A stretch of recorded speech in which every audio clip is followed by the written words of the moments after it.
Millionaire CEO was going on honeymoon with his fiancée until he saw his ex at the airport with a baby. Hi, my beautiful family. Welcome back to Mr. Peter's Stories, your own family story channel. May the Almighty bless every woman with strength that moves mountains, a heart that heals the broken, and wisdom that inspires generations. May she always walk with dignity, her courage be unshakable, and her spirit shine brighter than the stars. May the women in our lives, the sisters, wives, daughters, and grandmothers, always be honored, cherished, and celebrated, for they are the backbone of love, the silent warriors who build families and hold the world together. May every hardship be lifted from their shoulders, every tear replaced with joy, and every step guided by divine light. May their homes overflow with peace, their hearts overflow with love, and their paths be guarded with blessings that never end. May their voices always be heard, their dreams realized, and their contributions acknowledged, for the world owes its beauty and strength to them. If your heart is true, like the video. If your love is real, write, "I am with Mr. Peter."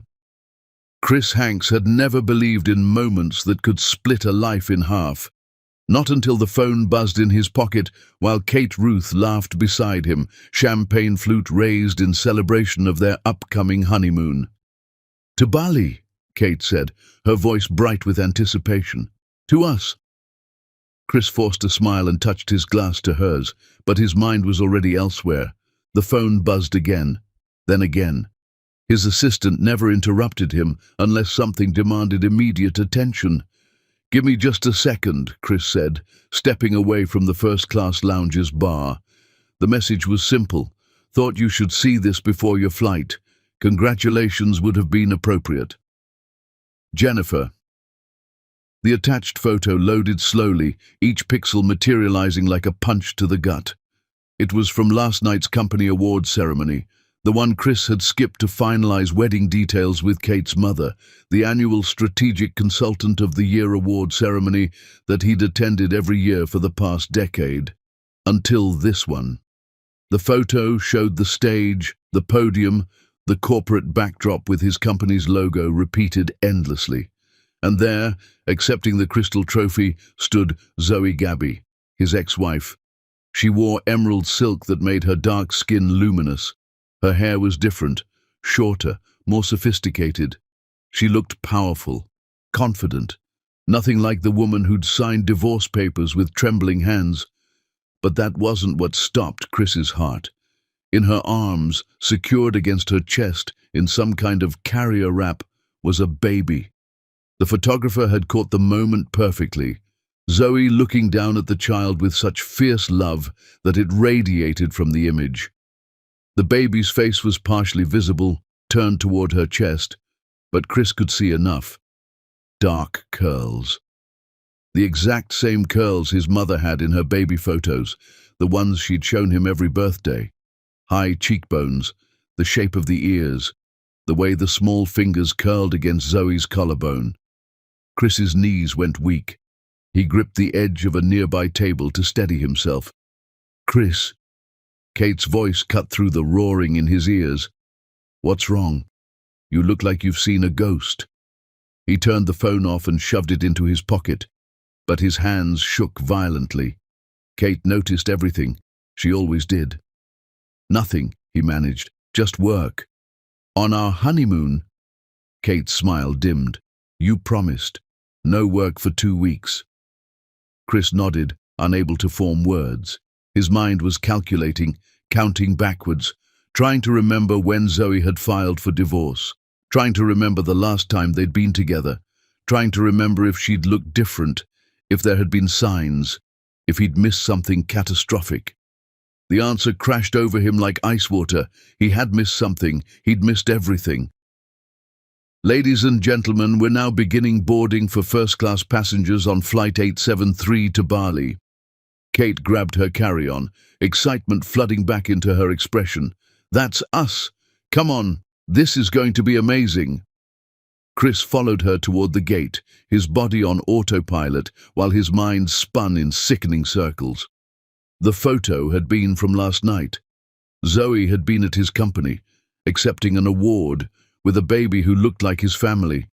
Why hadn't anyone told him she'd be there? Why hadn't Jennifer warned him? Why had his ex-wife been consulting for his company and he'd known nothing about it? They reached the gate. Kate handed over her boarding pass, already chattering about the resort, the beaches, the spa treatments she'd booked. Chris looked up, and there she was.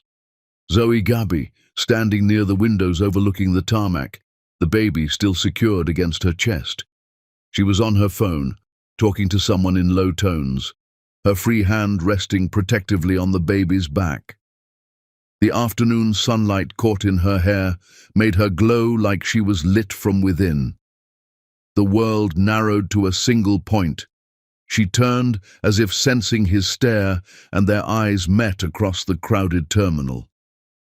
Chris waited for shock, for anger, for the pain he'd seen in her face the last time they'd spoken, when she'd told him she couldn't do it anymore, couldn't be married to someone who treated her like a ghost in her own home. Instead, Zoe smiled. It was a small smile, knowing and sad and somehow victorious, like she'd been waiting for this exact moment, like she'd planned it. She adjusted the baby's blanket with practiced ease, her movements gentle and sure, and turned back to the window, dismissing him, erasing him from her world as easily as she'd step over a crack in the sidewalk. "Sir?" The gate agent was waiting for his boarding pass. "Chris, come on." Kate pulled at his arm, her voice developing an edge. He couldn't move, couldn't breathe. The baby shifted in Zoe's arms, tiny fists emerging from the blanket to wave aimlessly at nothing. Zoe kissed those small fingers, murmuring something Chris couldn't hear, her whole face softening with tenderness. "Chris!" Kate's voice had real irritation now. He handed over his boarding pass, his eyes still locked on Zoe. She was boarding too. Different flight. The sign above her gate read Paris. Of course she was going somewhere beautiful. Of course she was living a life he knew nothing about. Of course she'd moved on so completely that seeing him didn't even register as significant. Kate was already down the jetway. Chris forced himself to follow, but he looked back one more time. Zoe had the baby out of the carrier now, holding the child up to see out the window at the plains. The baby's hands pressed against the glass, leaving small prints. Zoe laughed at something, her whole face transforming with joy that seemed to come from somewhere deep and unbreakable. She'd never laughed like that during their marriage. Not once. Not even on their wedding day. Chris stumbled onto the plane, found his seat, buckled himself in like a man preparing for a crash. Kate settled beside him, already pulling out her tablet to review their itinerary. "You're being weird," she said without looking up. "What's going on?" Chris opened his mouth, closed it, opened it again. "I saw my ex-wife." Kate's fingers froze on the screen. She turned to him slowly, her expression carefully neutral, in a way that meant she was anything but neutral. "Where?" "At the gate. She's flying to Paris." Kate's jaw tightened. "And?" "She had a baby." The words hung between them like smoke from a fire, neither of them could extinguish. Kate's face went through several expressions in rapid succession: confusion, realization, anger, and finally something that looked like pity. "How old?" "I don't know. Small. Maybe a few months old, maybe more. I don't know what babies look like at different ages." Kate put down her tablet with deliberate care. Her voice was very quiet when she spoke. "When did you two get divorced?" Chris's mind went blank. He knew this. He knew the date. He'd signed the papers, had them filed, received the final decree. But his brain refused to calculate, refused to count the months, refused to confirm what his body already knew. "About a year and a half ago," he whispered. Kate turned to look out the window. Chris could see her reflection in the glass, could see the moment she did the math he couldn't bring himself to complete. "Chris," she said, still not looking at him. "Is that your child?" The flight attendant appeared, smiling professionally, asking if they wanted champagne before takeoff. Kate waved her away without speaking. Chris couldn't even acknowledge her presence. "I don't know," he said. "I don't know. But it could be. I don't know." Kate finally looked at him, and the expression on her face made Chris want to disappear into the airplane seat. "You don't know if you have a child," she said. Each word was precisely enunciated, like she was explaining something simple to someone very stupid. "You saw your ex-wife with a baby, and you don't know if that baby is yours. We've been divorced for... That doesn't mean anything." Kate's voice rose, then dropped when other passengers turned to look. "That doesn't mean anything, Chris. When was the last time you two were together?" Chris closed his eyes. He could see it, the last night before Zoe moved out. She'd tried to talk to him. She'd made dinner, his favorite, and he'd been late. So late the food had gone cold. She'd waited anyway. When he'd finally arrived, she'd looked at him with such desperate hope that it had made him uncomfortable. They'd argued. He couldn't even remember about what now. Something about his schedule. Something about his mother. Something about him never being present, even when he was home. Then she'd kissed him, desperate and sad and final. He'd kissed her back, tasting salt from her tears. "Chris?" Kate's voice was sharp. "The night before she moved out," he admitted. Kate made a sound that might have been a laugh or a sob. Of course it was." The plane began to taxi. Chris stared at the seat in front of him, his mind replaying the image of Zoe at the window with the baby. The way she'd held that child, the joy in her face, the completeness, the absolute certainty that she didn't need him for anything. She'd moved on. She'd built a whole new life, a life that might include his child, a child he'd known nothing about. "I need to get off this plane," Chris said suddenly. "We're already moving." Kate, I need to get off." "We're going to Bali, Chris. We're going on our honeymoon. You're going to calm down, and we're going to figure this out when we get back." But Chris knew with devastating certainty that there was no coming back from this. No Bali beach could erase what he'd seen. No honeymoon could undo the question Kate had asked. "Is that your child?" The plane lifted into the sky, carrying Chris away from answers and toward a paradise that already felt like hell.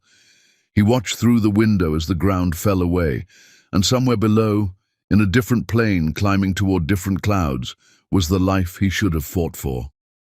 In that other plane, Zoe Gabby held her son against her chest and whispered into his dark curls, "That's your daddy, baby. That's the man who chose everything else over us."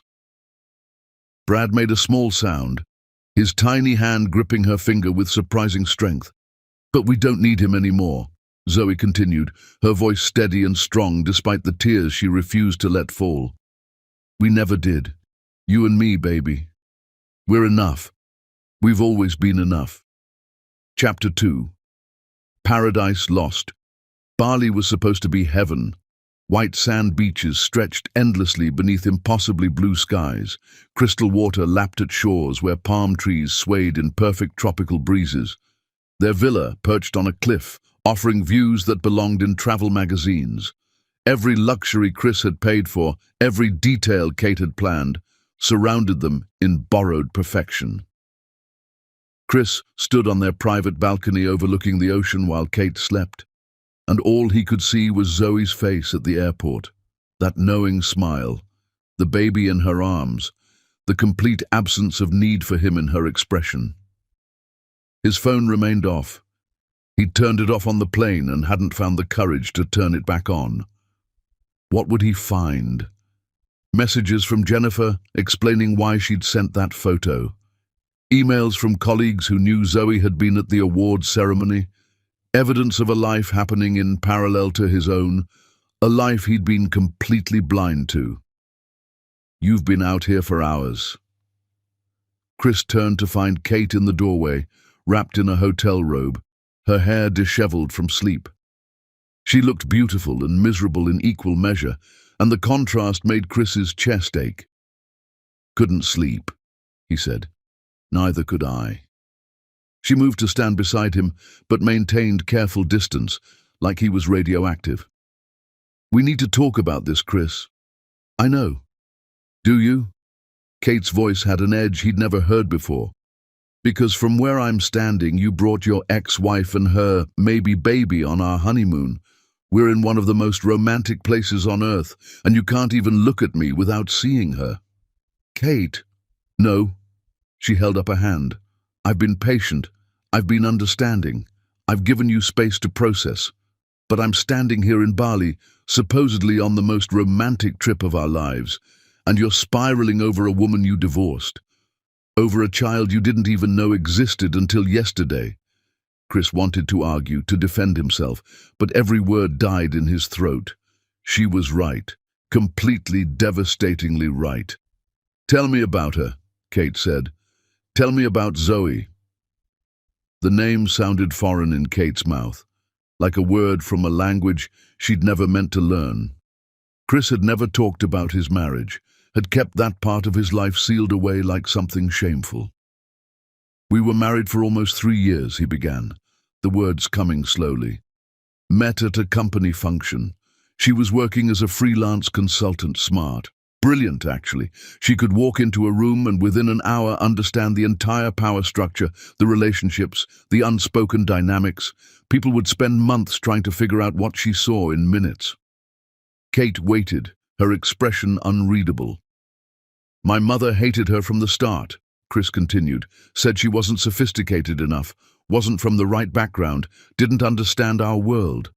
Zoe came from a working-class family, put herself through school, built her career from nothing. Mom said that made her hungry in the wrong ways, said people like Zoe always wanted something. But I told myself it didn't matter, that I loved Zoe, and that's what counted. Chris gripped the balcony rail, the wood rough under his palms. I told myself I was different from my parents, that I valued substance over status, but I never defended her. Not really. Mom would make these cutting little comments at family dinners, and I'd just sit there.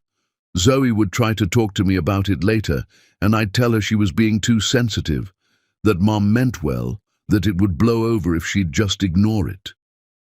The ocean crashed against rocks below them, relentless and indifferent. I worked constantly, Chris said. There was always another meeting, another deal, another crisis that needed my attention. Zoe would make plans and I'd cancel. She'd cook dinner and I'd eat at my desk. She'd try to talk to me about her day and I'd be checking my email while she spoke. I made her feel like background noise in her own marriage. You took her for granted, Kate said quietly. I erased her. The admission felt like glass in Chris's throat. She became invisible in her own home, and when she finally told me she couldn't do it anymore, that she was suffocating, I acted like she was the problem, like she was being dramatic. I told her she knew what she was getting into when she married a CEO. Kate flinched. Did you love her? She asked.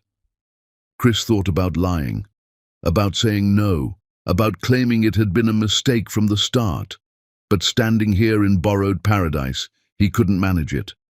I don't know if I knew how to love anyone back then, he said. I don't know if I know how now. Kate flinched like he'd struck her. A small sound escaped her throat. That baby, she said after a long moment. You think it's yours? I don't know. Yes, you do. Kate's voice was firm now, gaining strength. You saw something in that child's face. You recognized something. And you've been spiraling ever since because you know. Deep down, you know. Chris closed his eyes. The image was burned into his retinas. Those dark curls, those features that echoed his family photos, the way the baby had fit so perfectly against Zoe's chest, like they were two halves of a whole. If that's your son, Kate continued, then Zoe was pregnant when you divorced, which means you missed everything. The pregnancy, the birth, every single milestone. You weren't just a bad husband, Chris. You were an absent father before you even knew you had a child to be absent from.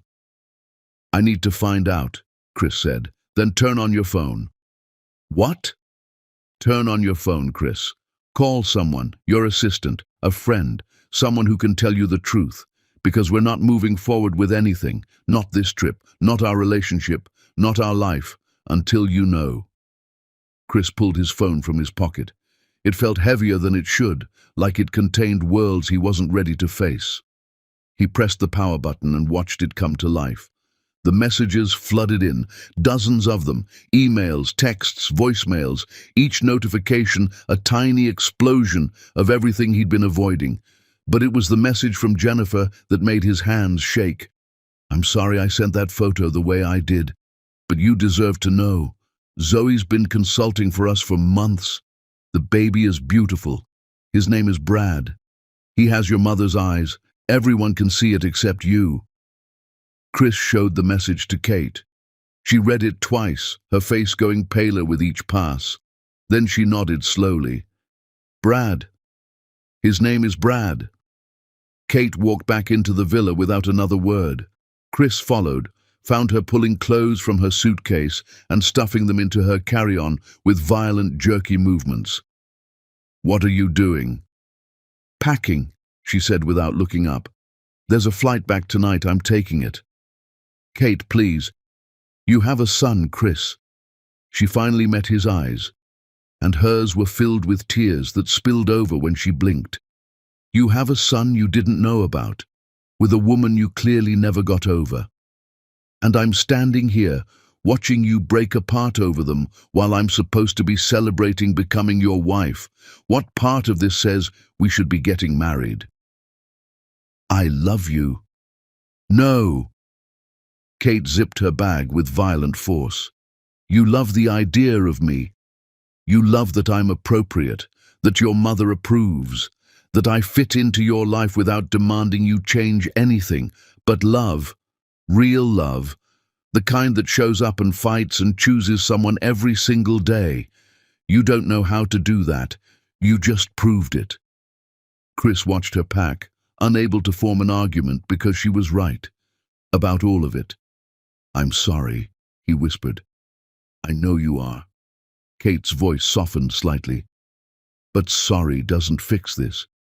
You need to figure out who you are, Chris. What you want, what kind of man you're going to be. And you can't do that while pretending to be on a honeymoon with me.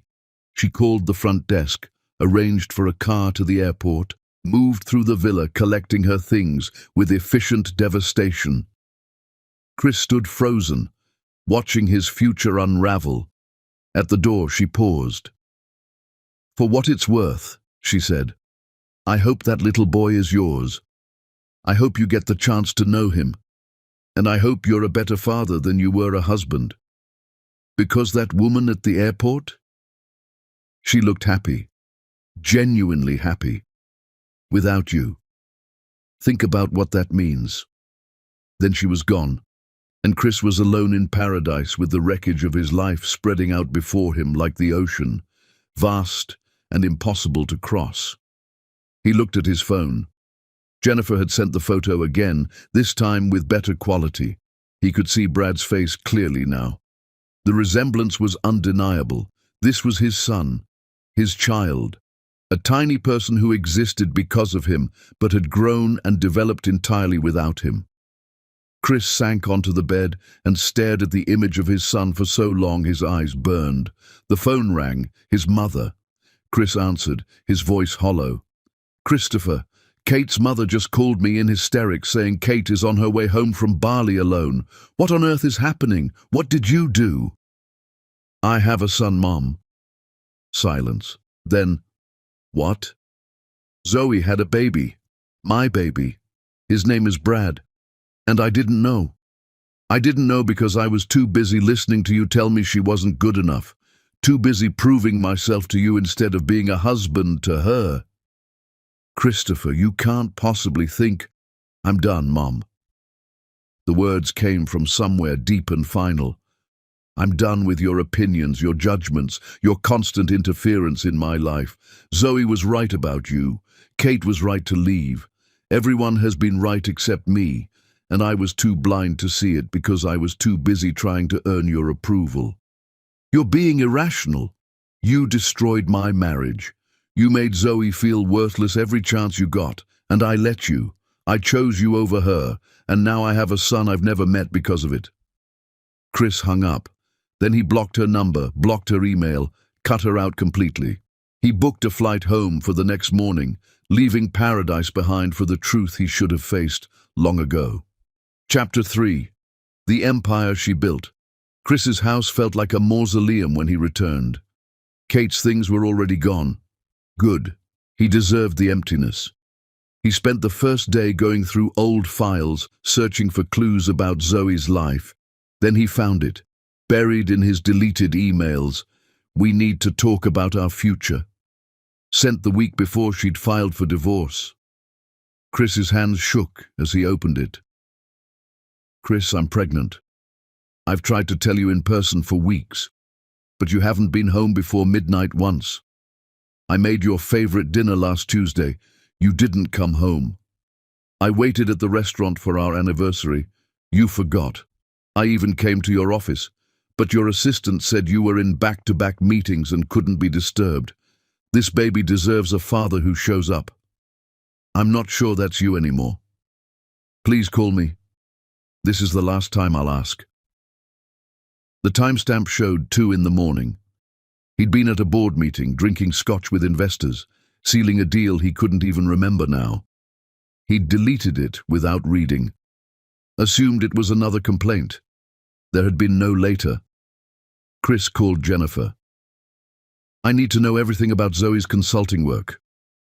She sighed heavily. "She approached us 6 months after your divorce, had a proposal for restructuring our strategic planning division. Her presentation was flawless. She identified inefficiencies we'd been bleeding money on for years." "Was she pregnant when she started working with us?" "Yes, very obviously. Some board members thought it would be a problem. She proved them wrong. Delivered every project ahead of schedule even after the baby was born." Chris felt sick. "Who else knows? About Brad being mine?" "Anyone with eyes, Mr. Hanks. The resemblance is striking. We all assumed you knew and had some arrangement." Chris hung up and searched for Zoe online. The results were staggering. She'd built an empire. Gabby Strategic Solutions had contracts with major corporations, featured in business magazines, keynoted conferences, won awards. "The woman who built an empire from ashes," read one headline. The article detailed her rise with brutal honesty. "I learned that you can't wait for someone else to give you permission to be brilliant," Zoe had said. "You can't shrink yourself to fit someone else's vision. When that marriage ended, I decided to be exactly as big and loud and powerful as I wanted to be. The world was waiting for that version of me."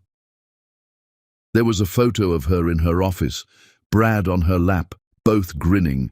Zoe looked radiant, free. Then he found something that made his blood run cold. A photo from a charity gala. Zoe in a stunning gown, laughing.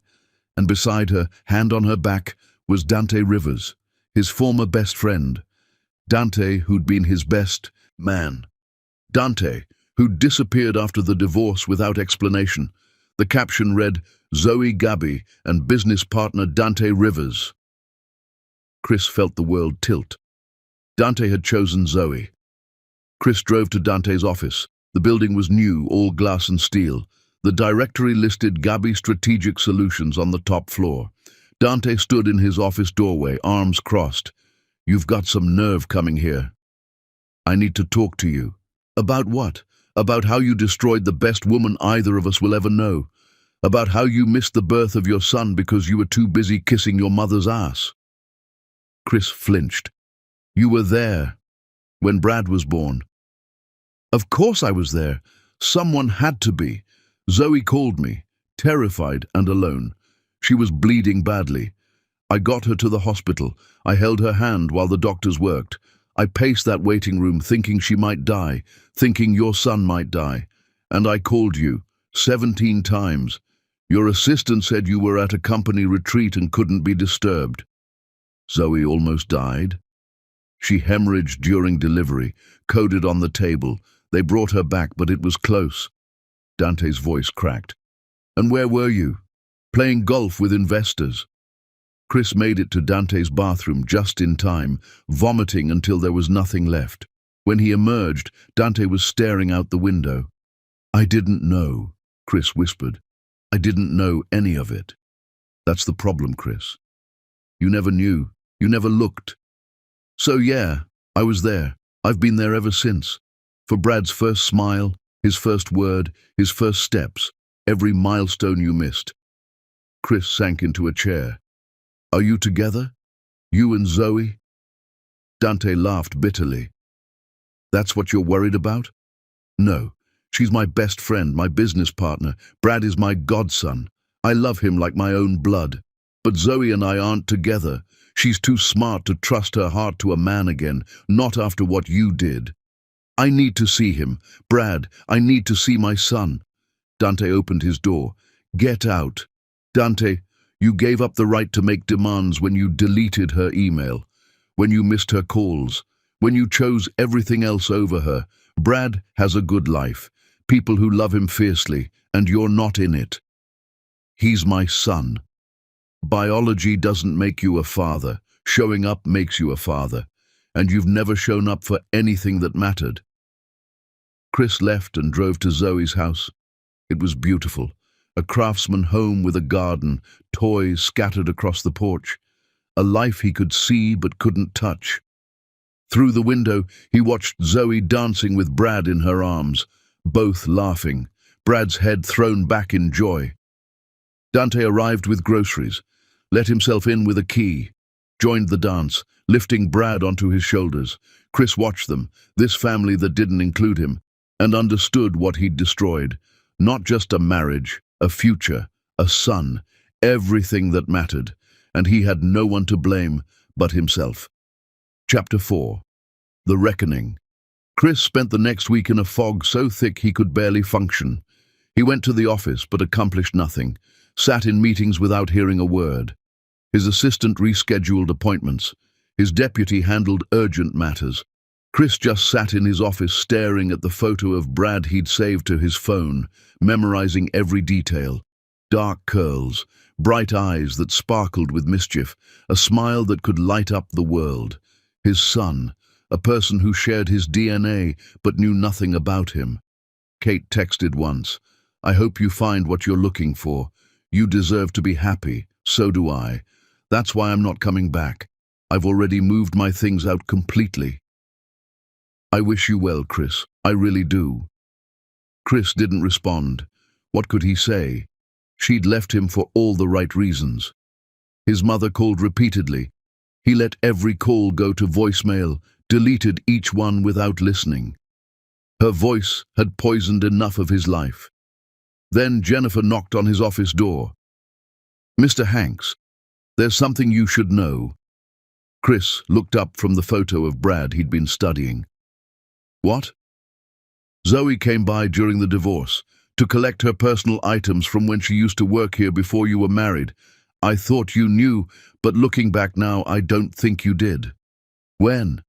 Jennifer consulted her tablet, scrolling through old calendar entries. About 8 months before Brad was born. She looked different. I remember thinking she seemed tired, maybe a little pale. Now I realize she was pregnant. Chris finished, his voice hollow. Yes, she asked if you were in. I said you were in meetings all day. She asked me to tell you she'd stop by, that she needed to talk to you, that it was important. She used that word specifically, important. Did you tell me? Jennifer's face crumpled with guilt. I sent you an email. You never responded. I assumed you'd seen it and chosen not to reach out. I thought maybe you two were working things out privately, and it wasn't my business. Chris opened his email, searched for Jennifer's name, filtered by that date, and there it was. Subject line, Zoe stopped by today. He'd archived it without reading, added it to a folder of things to deal with later that he'd never looked at again. She waited in the lobby for almost 2 hours, Jennifer continued, her voice thick with regret. Kept checking her phone, Kept looking at the elevator like she hoped you'd come down. Finally, she left. She was crying, Mr. Hanks. I've never forgotten the look on her face. Chris put his head in his hands.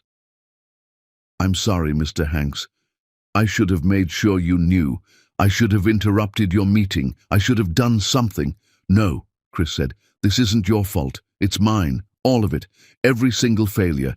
Every missed moment. All mine. After Jennifer left, Chris did something he should have done long ago. He opened a blank document and started writing. Not a letter to Zoe, not an apology, a confession. He wrote about every failure, every moment he'd chosen wrong, every time he'd let his mother's voice drown out his own conscience, every missed dinner, every forgotten anniversary, every dismissive comment when Zoe had tried to share her day. He wrote about the night she'd made his favorite meal and he'd come home after midnight.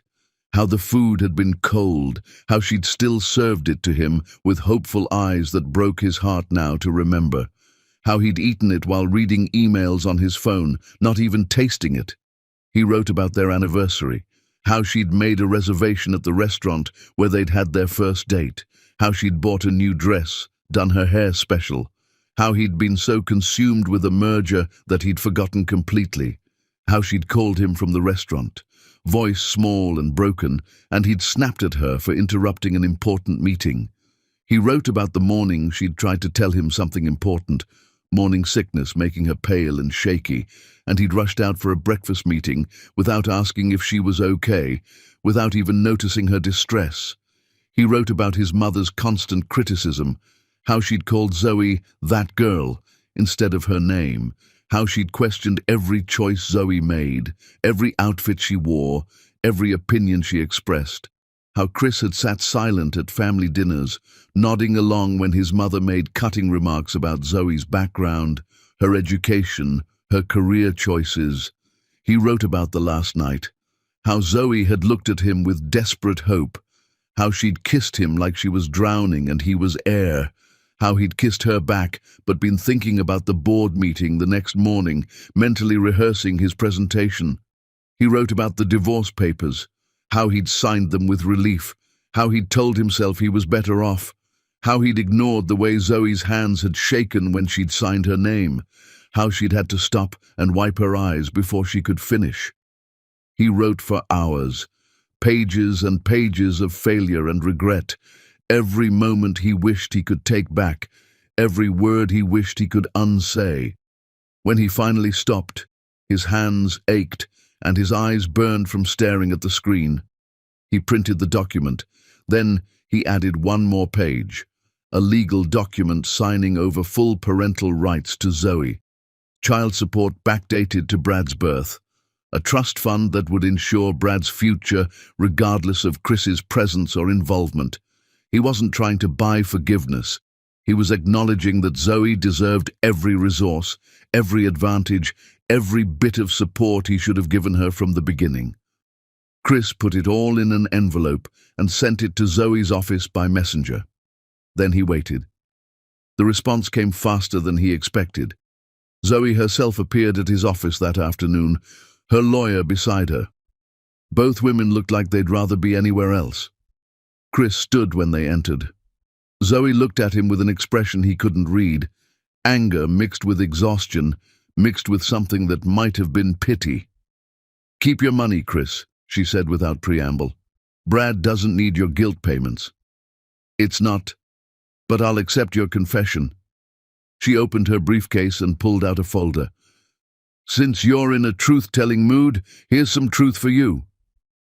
She dropped the folder on his desk with enough force that papers scattered. Inside were medical records. Chris opened it with shaking hands. High-risk pregnancy, placental complications, emergency admission at 7 months, severe hemorrhaging during delivery, emergency transfusions, code blue, time of death, 9:47, time of resuscitation, 9:51. Chris's vision blurred. "You died." For 4 minutes. Zoe's voice was steady, controlled, like she was discussing someone else's trauma. "I felt myself leaving, felt myself floating away from my body, And you know what brought me back? Not you. Not thoughts of our marriage or our love story. Brad. The sound of him crying. That tiny, perfect cry that told me he needed me. That I was his mother and I couldn't leave him alone in this world. She pulled out another document. Phone records. Dante called you 17 times that night, she continued. Your assistant told him not to disturb you, that you were at a company retreat, that personal matters would have to wait until you were back in the office. Chris felt bile rising again, but forced it down. You want to know what I remember about dying? Zoe asked, her voice finally cracking. Relief. For those 4 minutes, I felt relieved that I wouldn't have to raise a child alone, that I wouldn't have to explain to Brad why his father didn't want us, that I wouldn't have to be strong anymore. I was so tired of being strong, Chris, so tired of pretending your abandonment didn't destroy me. Tears streamed down Chris's face. But then they brought me back, Zoe said. And when I held Brad for the first time, covered in my blood, crying for me, I made a promise that he would never feel unwanted, that he would never question his worth, that he would grow up surrounded by people who chose to love him fiercely, that he would never experience the abandonment I felt. She gestured to her lawyer, who pulled out more photos. Brad's first birthday, his first Christmas, his first steps. Every photo showed Brad surrounded by people, Dante, friends, colleagues, a whole community of love. He has a good life, Chris, a beautiful life, full of people who show up, and you're not in it. I want to be, Chris whispered desperately. I want to know him. I want to be his father. Zoe's laugh was bitter. You can't want that. You have to earn that. And earning it means understanding exactly what you destroyed, what you missed, what you can never ever get back. She pulled out one final photo, Brad in the hospital, minutes old, wrinkled and perfect, and covered in vernix. Zoe holding him, her face exhausted and radiant and full of wonder. This moment, she said, her voice breaking. You'll never have it. His first smile, gone, his first word. Mama, in case you were wondering. He said it while looking right at me, and I cried for an hour. His first steps, he took them toward Dante, because Dante was there. You can't get those back, Chris. No amount of money or guilt or belated regret will give you those moments. They're gone. Forever. Chris sank into his chair, unable to stand under the weight of what he'd lost. I know, he whispered. Do you? Zoe's voice cracked wide open. Do you really? Because from where I'm standing, you're another powerful man who destroyed his family and now wants redemption, who wants to show up after the hard part is over and claim the rewards, who wants forgiveness without doing the work. But that's not how this works. That's not how any of this works. Tell me how it works then, Chris begged. Tell me what to do. Zoe looked at him for a long moment, searching his face for something. When she spoke, her voice was quieter but no less devastating. You can't do anything, Chris. You gave up that right when you deleted my email, when you ignored my calls, when you chose your mother's approval and your career over our marriage, when you let me almost die alone. Brad deserves better than a father who shows up out of guilt and convenience. She turned to leave, her lawyer following. At the door, she paused without turning around. For what it's worth, she said, her voice barely audible. I waited for you at that hospital, even after everything, even knowing our marriage was over. I waited for you to walk through that door, to ask if we were okay, to meet your son, to show up for once in your life. I waited for hours while Dante held Brad because I couldn't, while the doctors worked on me. I kept telling the nurses to wait, that you were coming, that you'd want to be there. I waited until they made me stop waiting because I needed surgery. Zoe, you never came. Then she was gone, and Chris was alone with the medical records that detailed her death and resurrection. The phone logs that showed his absence during the most critical moment of her life. The photos of everything he'd missed, everything he'd thrown away. He'd thought he'd hit bottom before. He'd been wrong. This was bottom, this moment, this devastating understanding of everything he'd lost and could never, ever reclaim. Chris put his head on his desk and sobbed until he had no tears left. Chapter 5. The Public Fall. The article appeared on a Monday morning. Chris saw it when he opened his email to find messages from every board member. Subject lines ranging from "We need to talk" to "Emergency meeting required." He clicked the link. Business Weekly. Front page. The woman who built an empire from ashes. Zoe Gabby's rise from failed marriage to Fortune 100 powerhouse. The article was devastating. It detailed Zoe's journey from freelance consultant to CEO, her innovative methods, her client roster, her reputation for brilliance. And then it told the story of her marriage. They didn't name Chris directly, but the details were specific enough that anyone in their industry would know. Her ex-husband, a CEO at a major corporation, was so consumed with his own career that he missed her pregnancy entirely. When she nearly died during childbirth, he was at a company retreat and couldn't be bothered to take the 17 calls. She's raised her son alone while building a business empire. The article included quotes from clients and colleagues. From Dante, who praised her resilience without mentioning Chris, but making his absence devastatingly clear. "Some women wait for permission to be brilliant," Dante had said. Zoe didn't wait. She took her brilliance and built an empire with it. While pregnant, while recovering from a life-threatening delivery, while raising a child alone. There were photos. Zoe commanding her office. Zoe with Brad, both laughing. Zoe accepting awards, closing deals. And there, in the final paragraph, when asked if her ex-husband has met their son, Gabby's expression clouded. "He made his choices. Brad and I have made ours. We've built a beautiful life surrounded by people who chose to be in it. That's what family is. Not biology, but choice." Chris's phone started ringing. Board members, investors, colleagues, the CEO who'd abandoned his wife and child. By noon, the company's stock had dropped. By evening, investors had called emergency meetings. Chris sat in the boardroom facing angry shareholders. "Is this true?" the board chair demanded. "Did you miss the birth of your child for a company retreat?" Chris could have lied, could have spun it. Instead, he told the truth. "Yes, my ex-wife nearly died giving birth to our son. She coded on the table. A friend called me 17 times. My assistant dismissed them as personal matters. I was at a retreat closing a deal. I didn't know she was pregnant. I deleted her email without reading it. I didn't meet my son until weeks ago." Silence filled the room. How does a man not know his own wife is pregnant? "By not looking," Chris said. "By not listening. By being so consumed with work that he becomes blind to everything else. I failed as a husband and father. I won't fail this company by lying about it." The board chair leaned back. "You need to step down. I was going to resign after this meeting."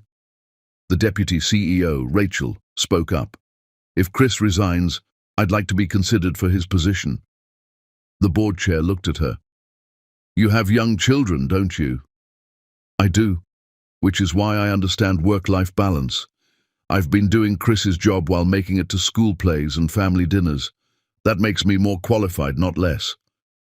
Chris looked at Rachel, really looked for the first time. She was brilliant. He'd just never bothered to notice. "I second that nomination," Chris said. "Rachel is the best choice. She's been carrying this company while I've been absent." The meeting ended with Rachel's promotion and Chris's resignation.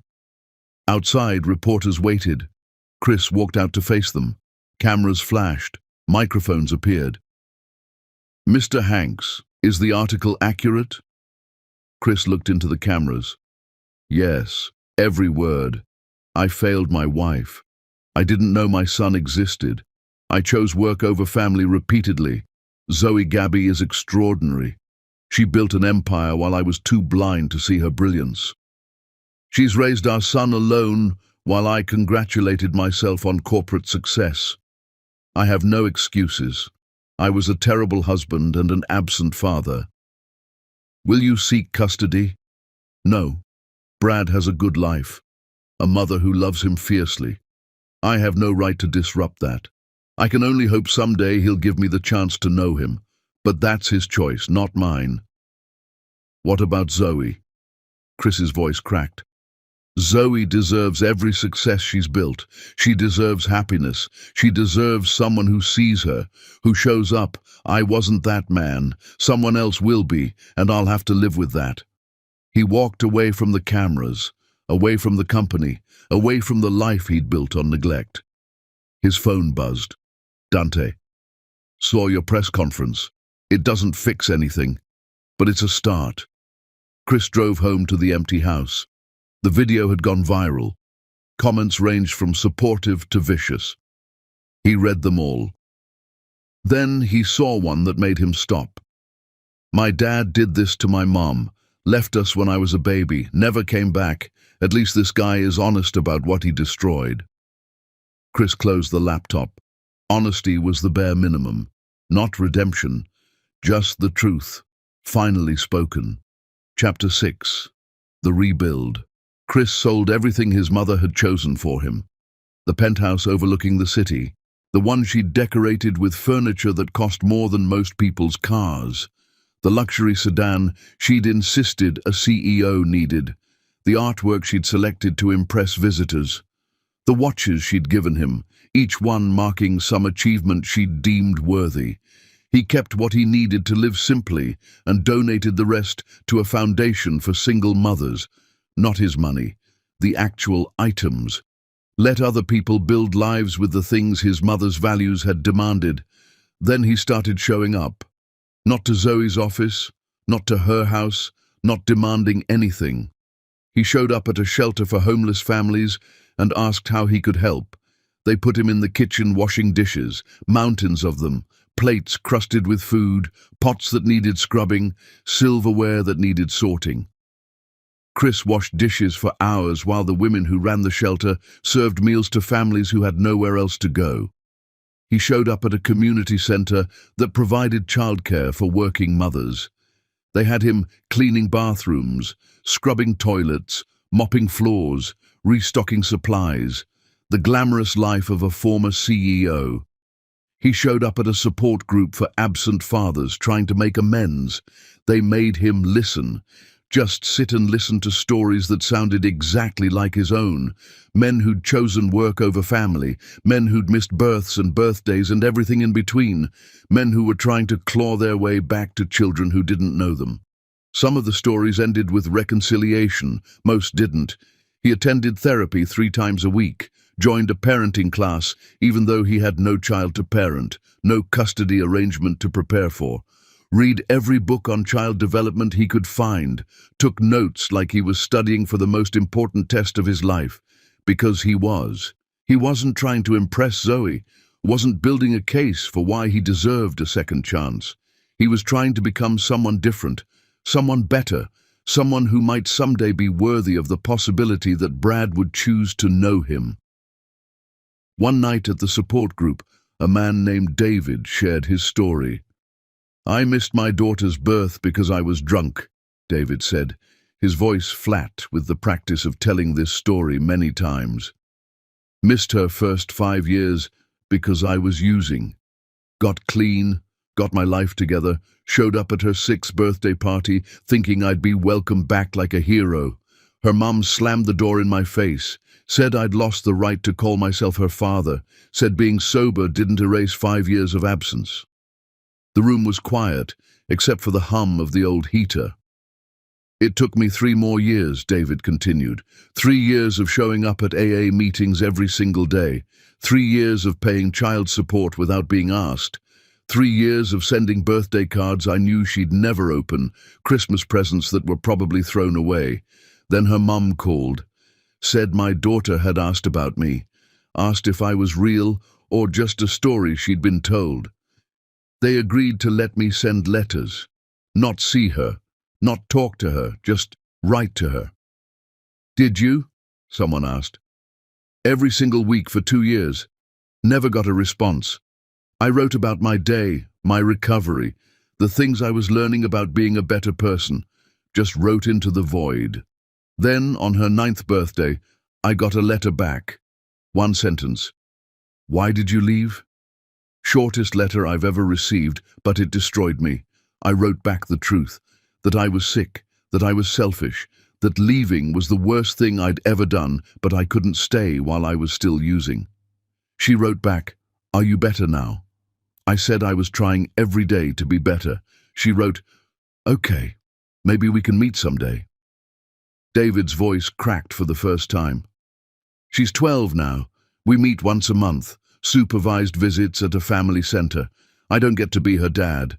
Her stepdad is her dad. He's the one who taught her to ride a bike, helped with homework, was there for everything.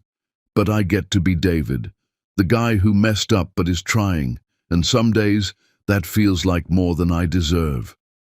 The group thanked David for sharing. Chris sat in silence, understanding the long road ahead of him.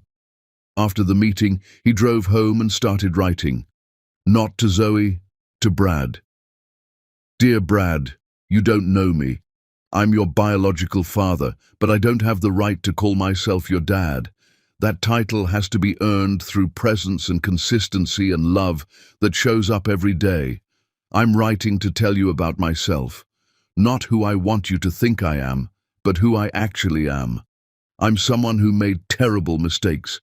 I hurt your mother badly. I missed your birth because I was too self-absorbed to answer the phone. I wasn't there when you needed me most. I can't change any of that. But I can tell you that I'm trying to be better. I'm learning what it means to show up, to listen, to put someone else first.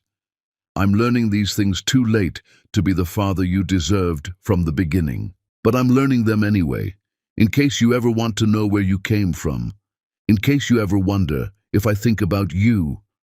I do. Every single day. I see photos your mom has made public, you on your first birthday, you learning to walk, you laughing with the people who love you. You look happy, you look loved. That's more important than anything I could offer you. If you ever want to meet me, I'll be here. If you never want to meet me, I'll understand. You don't owe me anything. I owe you everything. I'm sorry I wasn't there. I'm sorry I didn't fight to stay. I'm sorry you had to grow up wondering if your father wanted you. I wanted you. I just didn't know how to be the man you needed. I'm still learning. Maybe someday I'll get it right. Love, Chris. He put the letter in an envelope but didn't send it. Brad was too young to read it, too young to understand the weight of these words, but Chris kept writing. One letter every week, filling notebooks with words his son might never see. It became a ritual, a way of holding himself accountable, a record of his journey from who he'd been to who he was becoming. He wrote about therapy sessions where he confronted his mother's toxic influence, where he unpacked years of choosing her approval over his own values. He wrote about support group meetings where he heard his own failures reflected in other men's stories, where he learned that he wasn't uniquely terrible, but that didn't excuse what he'd done. He wrote about the moments he wanted to give up, wanted to say this was too hard, wanted to go back to the easier life of avoiding consequences. He wrote about the reasons he didn't give up. A photo of Brad's smile, a memory of Zoe's laugh, the possibility that someday he might earn the chance to know his son. He wrote about seeing Zoe on the news, accepting another award, her company expanding into international markets. He wrote about watching from a distance as she gave a keynote speech about resilience and success, about building empires from ashes, about refusing to let failure define you. He wrote about the day he saw her at a restaurant with a man, tall, kind-faced, attentive in ways Chris had never been. The way the man had pulled out her chair, the way they'd laughed together over dinner, the way Chris had felt his heart break all over again and known he had no right to the feeling.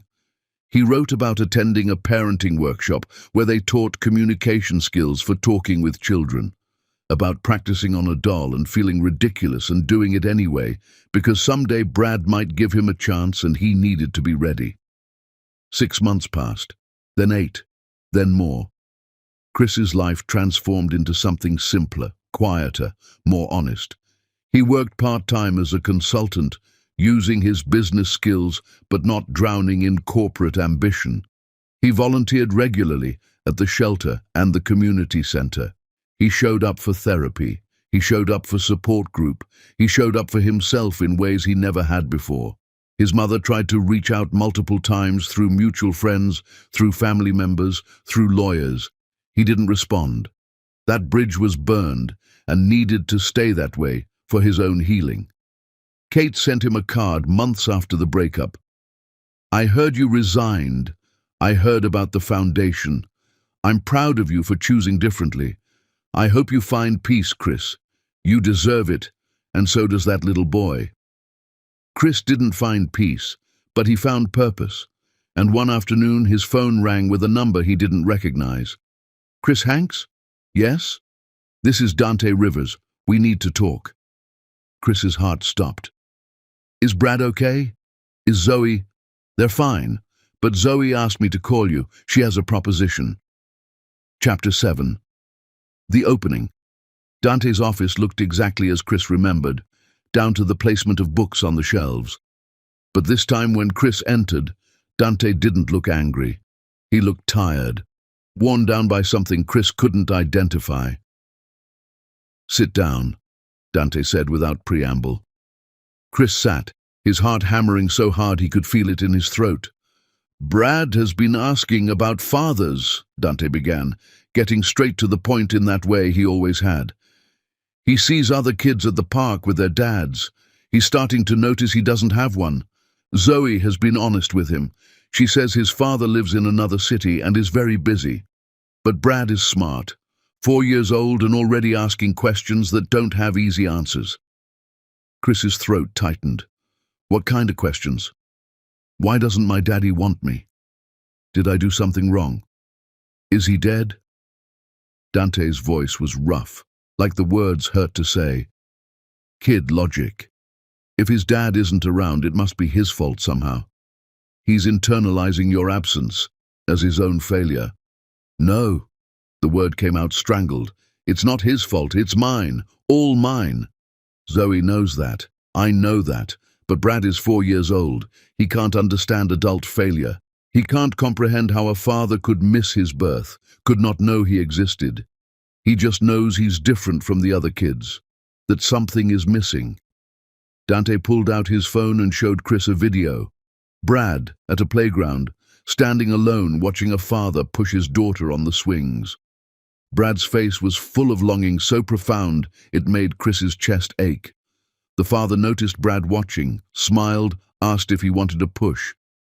Brad had shaken his head and run back to Dante, buried his face in Dante's leg. "What did he say?" Chris asked, his voice barely audible. "He asked if I could be his daddy instead. Said he likes me better than his real daddy anyway because I actually show up." Chris felt like he'd been punched in the gut. "Zoe is exhausted," Dante continued, putting his phone away.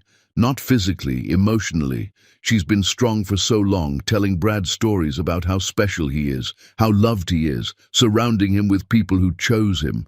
But it's getting harder, because he wants what she can't give him, a father who's present, a dad who shows up." "I want to be his father," Chris said desperately. "I want to show up." "Then prove it." Dante slid a folder across the desk. "Zoe is willing to allow supervised visits. 1 hour, twice a month to start, at a neutral location. A child psychologist will be present to make sure Brad feels safe, to monitor his emotional responses. You break these rules even once, you're done, forever. No second chances." Chris opened the folder with shaking hands. The rules were extensive and specific. No gifts that could be seen as buying affection. No promises about the future he might not keep.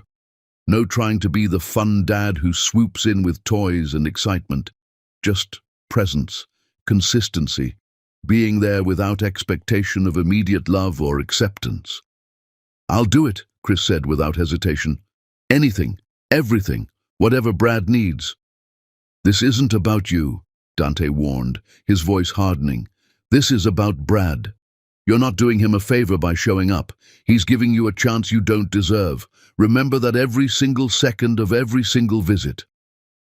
"I will. One more thing." Dante leaned forward, his eyes intense. "I'll be there. Every visit. Watching. If you hurt that kid, if you disappoint him, if you make him feel unwanted for even a second, if you check your phone even once while you're supposed to be present, I will end this. Zoe might be willing to give you a chance because she's a better person than I am. I'm not convinced you deserve it." "Understood. The first visit is this Saturday, 2 in the afternoon. The address is in the folder. Don't be late. Don't be early. Be exactly on time. Bring nothing. Expect nothing." Chris left Dante's office shaking from head to toe. He had 4 days to prepare for the most important hour of his life. He spent those days reading every book on interacting with young children, practiced active listening on his therapist, on his support group, on the parents at the community center where he volunteered. He bought simple clothes, jeans and a plain shirt, nothing fancy, nothing intimidating, just a man meeting his son. Saturday arrived and Chris barely slept the night before. He got to the community center 45 minutes early and sat in his car, watching the clock tick forward with agonizing slowness. At 1:55, he went inside. The room was bright and cheerful, toys organized in bins, books on low shelves, a small table with crayons and paper already set out, everything designed to make children feel comfortable, safe. Zoe was already there, sitting with Brad on her lap. The child psychologist, Dr. Rivera, stood nearby with a clipboard and a gentle expression. Brad looked up when Chris entered, dark curls falling into his eyes, his mother's features mixed with Chris's own family resemblance. A living, breathing person who carried Chris's DNA but knew nothing about him. Chris forgot how to breathe, forgot how to think, forgot everything except the miracle of this child existing in the world. "Brad," Zoe said softly, her hand protective on Brad's shoulder. "This is Chris. He's your biological father. He's here to spend some time with you. Only if you want to. You can say no if you're not ready." Brad studied Chris with the unfiltered scrutiny only children possess, looking him over from head to toe like he was trying to solve a puzzle. "You're my daddy." "Yes." Chris's voice cracked, broke completely. "I am." "Why don't you live with us?" The question was innocent. Devastating. Exactly what Dante had warned him about. Chris knelt down to Brad's level, remembering everything he'd learned about age-appropriate honesty, about not making excuses, about taking responsibility without burdening the child with adult complexity. "Because I made mistakes," Chris said carefully, choosing each word like it might break everything. "Big ones. Before you were born, I wasn't a good husband to your mom. I wasn't there when she needed me. I wasn't ready to be a daddy." Brad processed this with the matter-of-fact wisdom children sometimes possess. "Are you ready now?" "I'm trying to be. That's why I'm here, to spend time with you and learn how to be the dad you deserve, if you'll let me." "Okay." Brad accepted this with remarkable simplicity. "Do you want to color?" Chris nearly sobbed right there. "I would love to color." They sat at the table. Brad handed Chris a crayon, green, because green was Brad's favorite color according to the file Dante had given him. "I'm making a dinosaur. You can make one too, but yours can't be better than mine." "I'll do my best to make a terrible dinosaur," Chris said, earning a small giggle from Brad. For the next hour, Chris colored dinosaurs. He listened to Brad explain the difference between a T-Rex and a Stegosaurus with the confidence of a 4-year-old who'd watched a lot of dinosaur shows. He admired Brad's artwork with genuine enthusiasm. He asked simple questions and received elaborate answers that wandered through topics with the chaotic logic of childhood. He didn't try to hug Brad, didn't try to rush affection or force connection, just sat beside his son and colored and tried not to cry every time Brad laughed. Zoe watched from across the room, sitting with Dr. Rivera, her expression carefully neutral, but Chris caught her wiping her eyes once when Brad showed him a drawing, and Chris had responded with the exact right amount of enthusiasm. When the hour ended, Dr. Rivera gently told Brad it was time to go. "Can Chris come back?" Brad asked, looking up at the psychologist with hopeful eyes. "Would you like that?" Dr. Rivera responded, always putting the choice in Brad's hands. Brad nodded enthusiastically. "Yeah, he's a good colorer, and he didn't get mad when I told him my dinosaur was better." Chris's vision blurred with tears he refused to let fall. "Thank you, Brad. I would really like to come back, if that's okay with you." "Okay, bye, Chris." "Bye, buddy." Zoe gathered Brad's things. As she walked past Chris, she paused for just a moment. "You did well," she said quietly, so only he could hear. "Keep doing exactly that." Then they were gone, and Chris was alone with Dr. Rivera.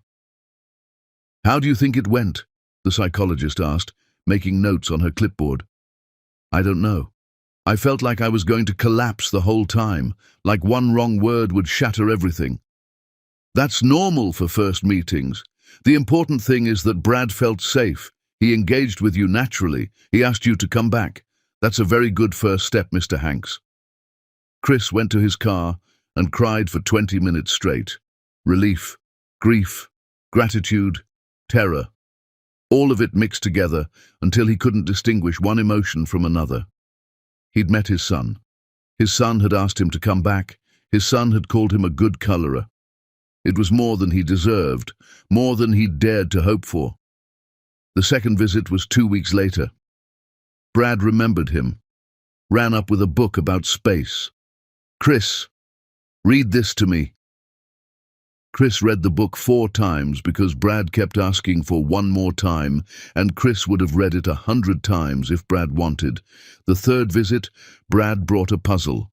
They did it together, Brad's small hands working to fit pieces next to Chris's larger ones, both of them celebrating each successful connection.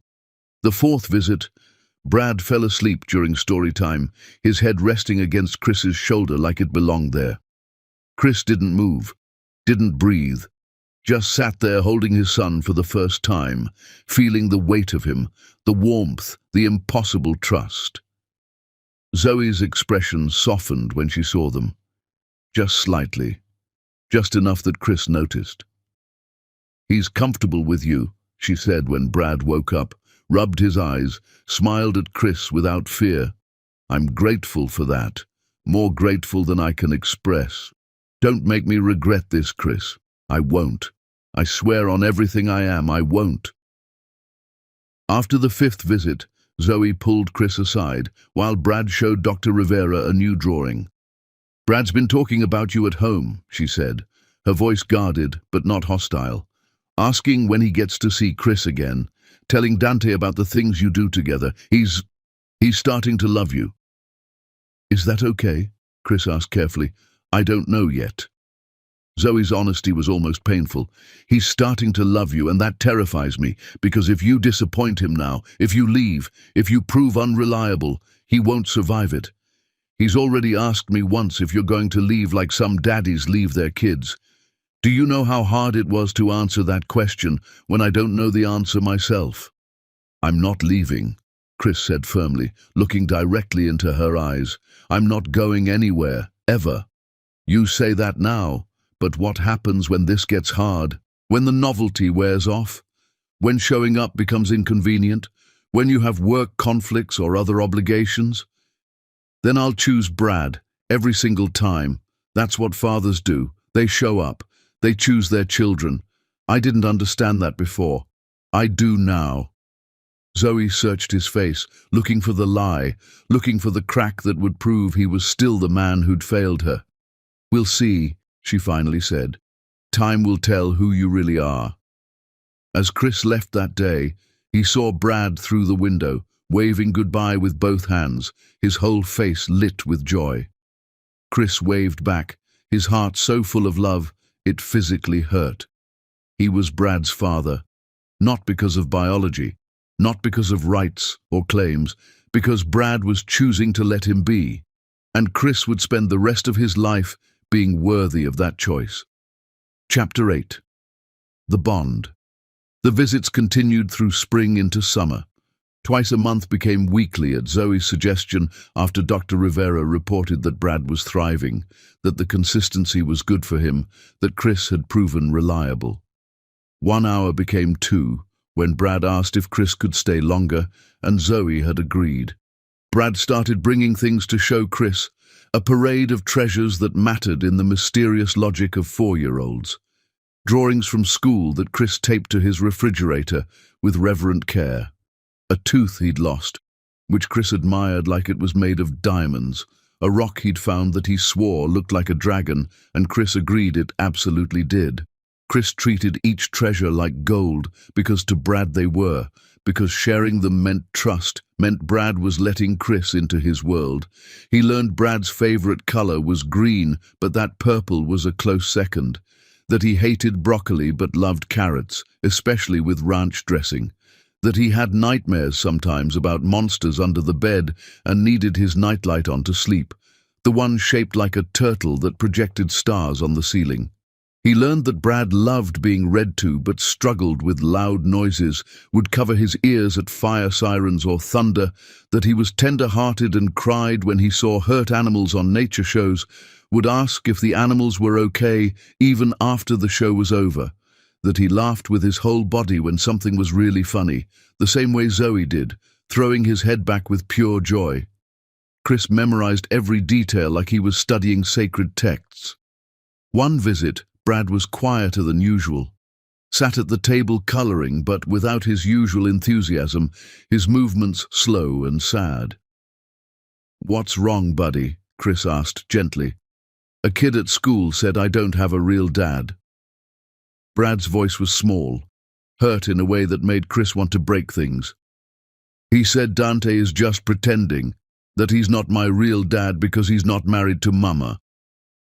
Chris felt rage flood through him, protective and fierce, but he kept his voice gentle. This moment mattered. How he handled this would stay with Brad. "What did you say back to him?" "I said I have lots of people who love me, Mama and Dante and you, but the kid said that's not the same as a real family, that real families all live together in the same house." Chris pulled Brad close, careful and gentle. "Listen to me, okay? That kid doesn't know what he's talking about. Family isn't just about who lives in the same house. It's about who shows up for you, who loves you, who makes you feel safe. You have all of that, with your mama, with Dante, with everyone who's been there since you were born, and now with me, if you'll let me be part of your family. So Dante can be my family even if he's not my daddy. Dante is absolutely your family. He's been more of a father to you than I have. He was there when you were born. He taught you to walk. He's been showing up for you your whole life. I'm just trying to catch up." Brad thought about this, his face serious. "Can I have 2 dads? You and Dante?" Chris's heart shattered and healed simultaneously. "If that's what feels right to you, then yes. You can have as many people loving you as you want. You can call Dante your dad because he's earned that title, and maybe someday you'll feel comfortable calling me dad too. But that's up to you. You get to decide what feels right." Brad hugged him tight, small arms wrapping around Chris's neck. "Okay, you're both my dads then. Dante is my everyday dad. You're my Saturday dad." Chris held his son and tried not to cry, tried not to let Brad feel the shaking in his shoulders. After the visit, Zoe pulled him aside again while Brad gathered his things. "He told me about the conversation, about the kid at school. Kids can be cruel. You handled it well. You didn't try to erase Dante. You didn't make it about yourself. You put Brad first. Dante earned his place in Brad's life. I didn't. I'm just grateful to be here at all." Zoe's eyes glistened with tears she didn't let fall. He drew you a picture. At school, the teacher asked the kids to draw their families. Brad drew me, Dante, and you, all holding hands. She showed him the drawing on her phone, stick figures in bright crayon, Brad in the middle, beaming, Zoe on one side, Dante and Chris on the other. All connected. "Can I have a copy of that?" Chris asked, his voice rough. "It's already in your email. I sent it before I could talk myself out of it." Chris didn't know what to say to that, to the gesture of inclusion it represented. "Thank you," he finally managed. More visits, more moments that built on each other like bricks in a foundation. Brad teaching Chris how to build with blocks, his small hands guiding Chris's larger ones. Chris teaching Brad how to whistle, both of them failing spectacularly and laughing about it. Brad falling at the playground and skinning his knee. Chris cleaning it gently with the first aid kit he now kept in his car, putting on a bandage while Brad tried so hard not to cry. "Daddies make boo-boos better," Brad had said, and Chris's heart had shattered and healed yet again. Brad's first soccer game. Chris sat in the stands beside Zoe and Dante, cheering when Brad kicked the ball enthusiastically in the wrong direction and when he scored on his own goal by accident. Brad looked up at them afterward, grass-stained and beaming. "Did you see me?" "We saw everything," Chris said, scooping Brad up. "You were amazing." Slowly, carefully, Chris was building a relationship with his son, real and substantial and earned through consistency. But he was also watching Zoe. She looked tired, not physically. She was as beautiful and powerful as ever, commanding rooms and closing deals and running her empire. But there was something in her eyes, a weariness that ran deeper than lack of sleep, a weight she carried that Chris was only beginning to understand. One evening, after dropping Brad off, Chris asked Dante about it. "Is Zoe okay?" Dante sighed, long and heavy. "She's exhausted, Chris. She's been holding everything together alone for years, building her business, raising Brad, being strong all the time. It's catching up with her." "What can I do?" "Keep showing up, that's all you can do. Don't ask for more than she's ready to give. Don't push for reconciliation or forgiveness or anything beyond what she offers. Just be consistent. Be present for Brad. That takes pressure off her." Chris nodded. "I will." But he wanted more. He wanted to tell Zoe that he saw her now, that he understood what he'd missed, that she was the most extraordinary person he'd ever known. He wanted to tell her he'd been wrong about everything, that she'd never needed to be smaller or quieter or more acceptable, that she'd always been brilliant and he'd been too blind to see it. He wanted to tell her that watching her with Brad, the patience, the love, the fierce protection, made him understand what real strength looked like, what real success meant, what actually mattered in life. But he couldn't say any of it, because this wasn't about him. It was about Brad, about being a father, about earning trust one moment at a time. So Chris kept showing up, kept being present, kept learning what it meant to love someone more than himself. And slowly, impossibly, Brad started calling him Daddy. Not Chris Dad, not Saturday Dad, just Daddy. The first time it happened, Chris had to excuse himself to cry in the bathroom. When he came back, Brad was worried. "Are you sad, Daddy?" "No, buddy. I'm happy. The happiest I've ever been. Because of me. Because of you." Brad hugged him tight. "I love you, Daddy." Chris held his son and knew he'd spend the rest of his life trying to deserve those words. 3 simple words that meant everything. That changed everything. "I love you too, Brad. So much." Chapter 9. The truth. Chris's phone rang late one night, jarring him from sleep. Dante's name on the screen. "Zoe's in the hospital." Chris's world tilted violently. "What happened?" "She collapsed at work. Exhaustion, stress. The doctor says she's been running on fumes for too long. Her body finally gave out." "Is she's stable?" But she needs rest, real rest, not just a few days, weeks at minimum. The doctor was very clear. She pushes herself any harder and next time could be worse. Chris was already getting dressed, phone wedged between his shoulder and ear. Where is she? Chris, she doesn't want to see you. I don't care. Tell me where she is. Dante gave him the hospital name and room number. I'm calling because Brad needs consistency right now. He's scared. He keeps asking if Mama is going to die like she almost did when he was born. He needs both of us to be steady for him. Where is he now? My house. He's asleep, but it took hours. He wouldn't settle until I promised Mama would be okay. But he's going to need more than promises tomorrow. He's going to need both of us showing up. I'll be there. Whatever he needs. Whatever time works. Can you take him tomorrow? Full day. I need to be at the hospital with Zoe, and I need to manage some of her work emergencies so they don't pile up while she's trying to recover. Chris's stomach dropped. A full day, alone, no supervision, no Dr. Rivera, just him and Brad. Yes, he said without hesitation. Of course, whatever Brad needs. I'll bring him to your place in the morning. 8, okay? Perfect. Chris drove to the hospital anyway, knowing Dante said Zoe didn't want visitors, but needing to see for himself that she was alive. He stood outside her room, looking through the small window in the door. She was asleep, monitors beeping steadily beside her. She looked small in the hospital bed, vulnerable in a way he'd never seen her. Zoe was always so strong, so powerful, so in control. Seeing her like this broke something in Chris. Dante found him there an hour later.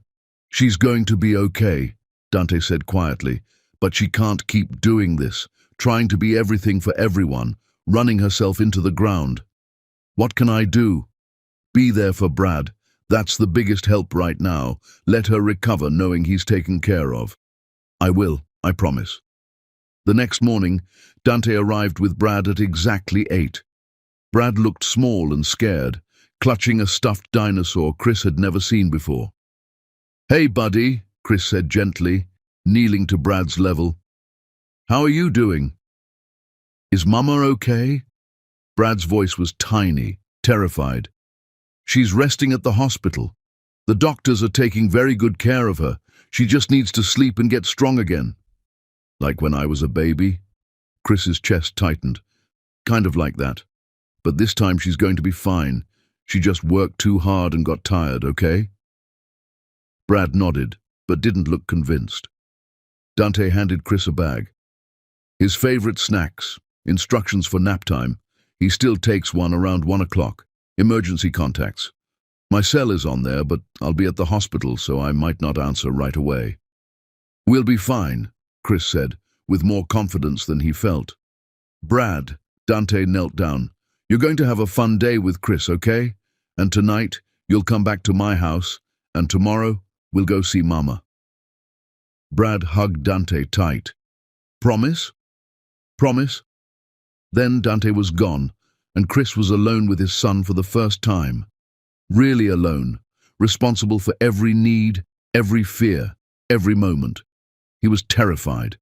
But Brad looked up at him with those big eyes and said, "Can we make pancakes?" And Chris realized he could do this. He had to do this. They made pancakes together. Brad helped pour the batter, making shapes that looked nothing like circles, but that Brad declared were perfect.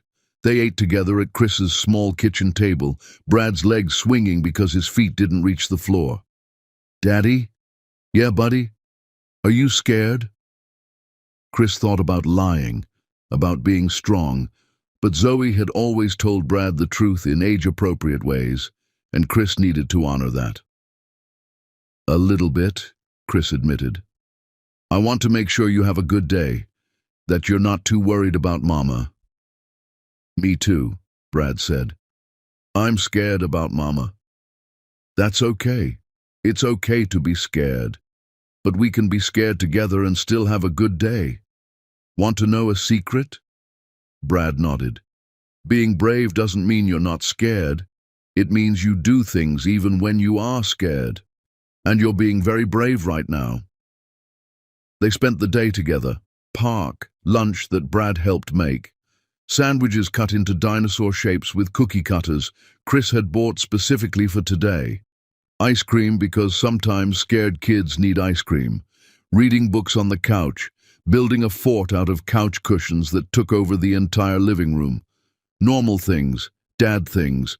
When Brad got cranky in the afternoon, tired and overwhelmed, Chris navigated the tantrum with skills from his parenting classes, stayed calm, validated feelings, offered choices, held Brad when he cried and didn't try to fix it, just let Brad feel what he needed to feel.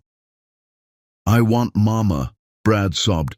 "I know, buddy, I know she'll be better soon, but it's okay to miss her." "What if she doesn't get better?" "She will. The doctors promised. And Mama is the strongest person I know. She's going to rest and get better." At nap time, Brad asked Chris to stay. "Will you read me a story? Mama always reads 3 before naps." Chris read 5 stories. Brad fell asleep halfway through the last one, his hand still holding onto Chris's shirt. Chris sat in the chair beside Brad's makeshift bed, the couch with blankets and pillows, watching his son sleep, and understood with devastating clarity what he'd missed. These moments, the mundane magic of naptime routines and tantrum navigation, and reading the same book over and over because it's a favorite. The beauty of a child trusting you with their fears, falling asleep holding on to you because you make them feel safe. He'd traded this for board meetings and deal closings and his mother's approval. He'd been so profoundly stupid. When Brad woke up, they called Dante to check on Zoe. Dante put Zoe on speakerphone. "Hi, baby." Zoe's voice was tired but warm. "Mama!" Brad's whole face lit up. "Are you okay?" "I'm getting better, sweetheart. I miss you so much. Are you having fun with Daddy?" "Yeah. We made pancakes and went to the park and built a fort and Daddy read me 5 stories. Chris could hear the smile in Zoe's voice. 5 stories. That's more than I usually read." "I know. Daddy's really good at reading." After they hung up, Brad looked at Chris. "Mama sounded happy." "She did, because you're having a good day. That makes her happy." When Dante came to pick up Brad that evening, Brad didn't want to leave. "Can I stay with Daddy?" he asked. Chris's heart soared and broke simultaneously. "Not tonight, buddy," Dante said gently. "But you'll see Daddy again soon." Brad hugged Chris tight. "Bye, Daddy. Today was fun even though I was scared about Mama." "Bye, Brad. You were so brave today." After they left, Chris stood in his apartment surrounded by the fort they'd built, the toys they'd played with, the evidence of a full day of fatherhood. His phone buzzed. A text from Zoe. "Dante said you took good care of him. Thank you, Chris. You don't have to thank me. He's my son." Zoe: "I know, that's why I'm thanking you, for finally understanding what that means." A pause, then another message. "He loves you, really loves you. Please don't break his heart. He won't survive it." Chris: "I won't. I swear on my life I won't. He's everything to me." Zoe: "I'm starting to believe that." Chris stared at those words for a long time, starting to believe.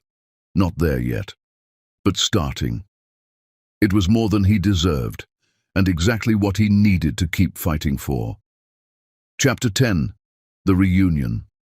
3 months passed, like water through fingers. Impossible to hold, but leaving everything changed. Brad spent weekends with Chris, full days where they built routines that felt sacred. Saturday morning pancakes with shapes that got progressively sillier. Sunday afternoon walks where Brad collected rocks and leaves and declared each one special. Bedtime stories that stretched longer each night because neither of them wanted the day to end. Zoe recovered slowly, learning to delegate at work, to accept that she didn't have to carry everything alone.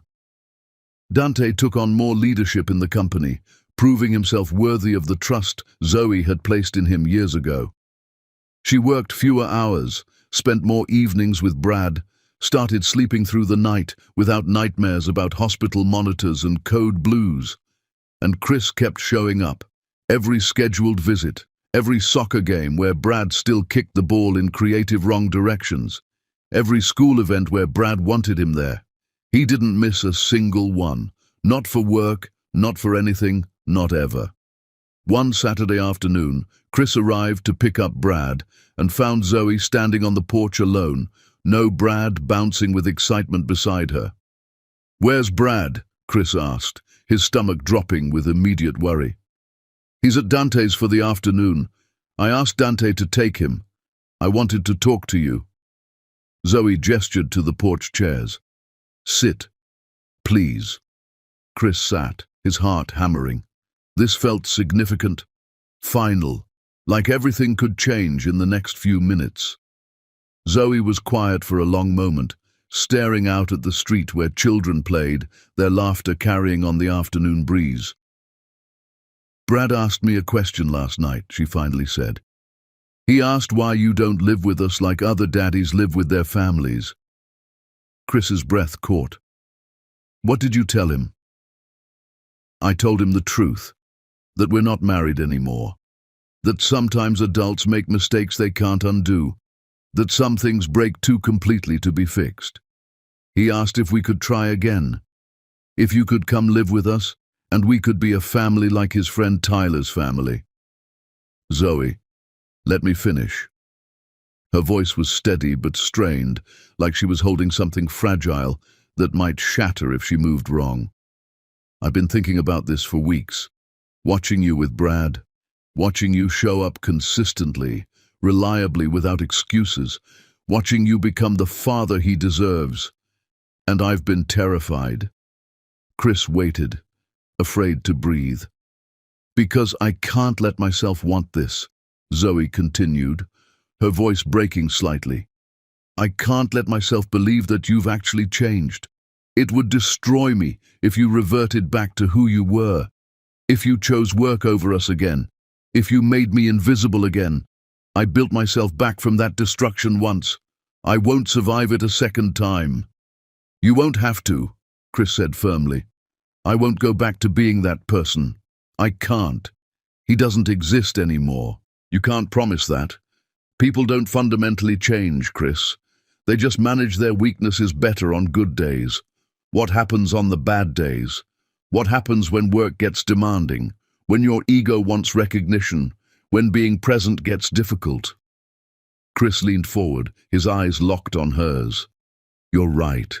I can't promise I'll never mess up again. I can't promise I'll be perfect. But I can promise I'll never stop trying. I can promise that Brad will always come first. That you will always come first. That I'll spend every day trying to be worthy of the chance you're giving me.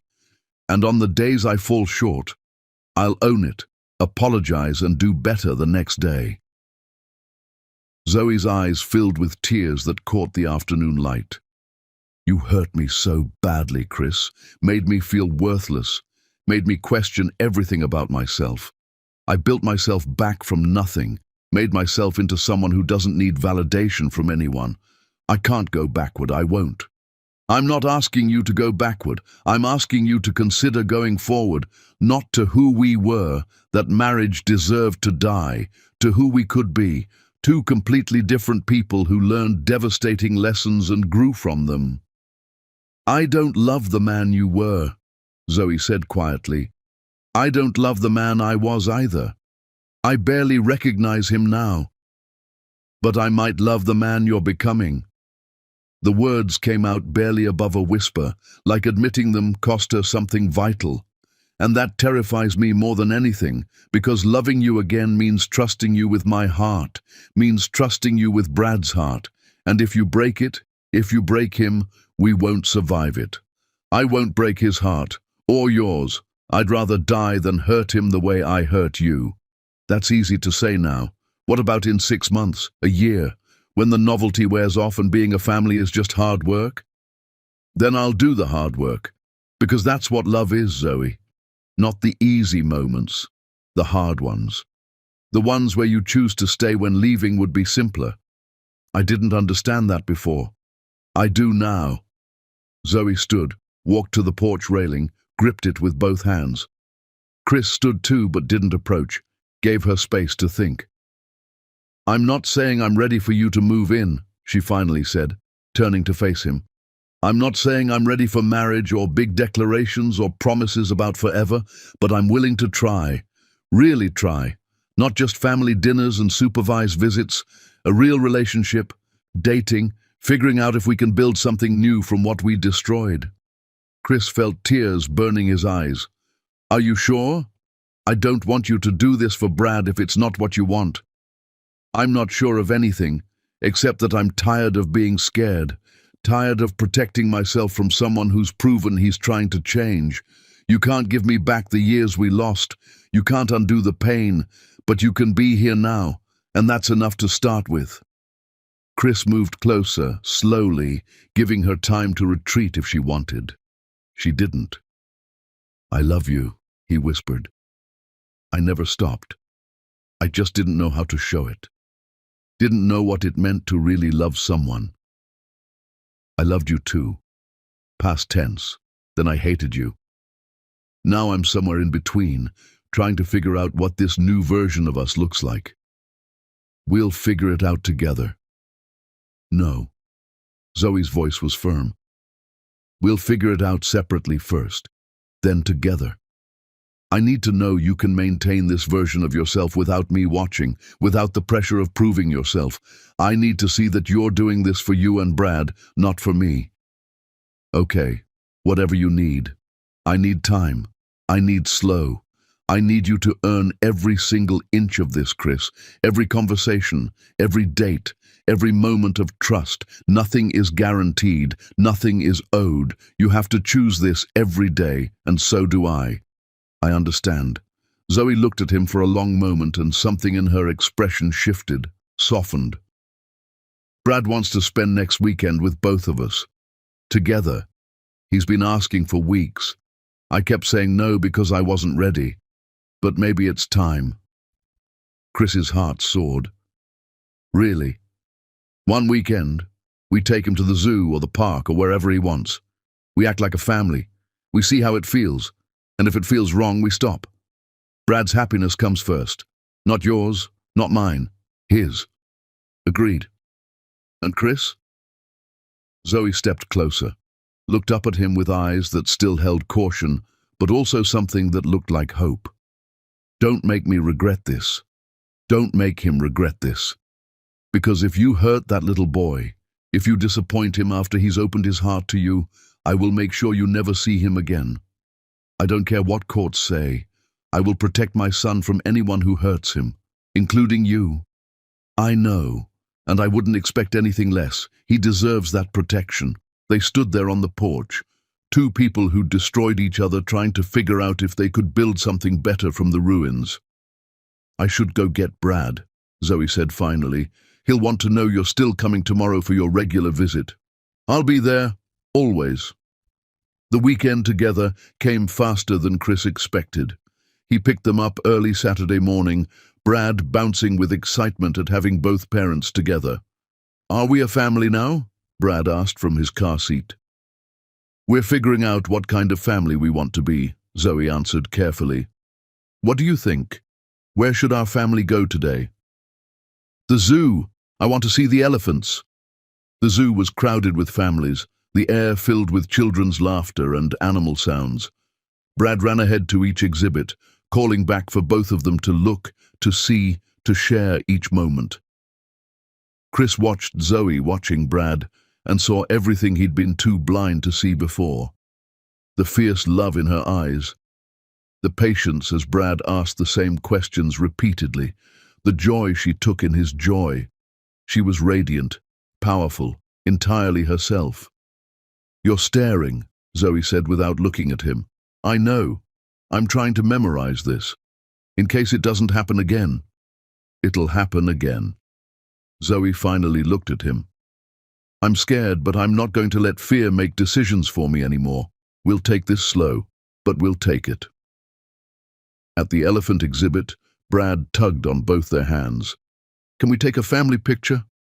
Zoe hesitated, then nodded. They posed together, Brad between them, all three smiling. A stranger offered to take the photo so they could all be in it. Later, when they stopped for lunch, Brad fell asleep in his stroller, exhausted from excitement. "He's happy," Chris observed.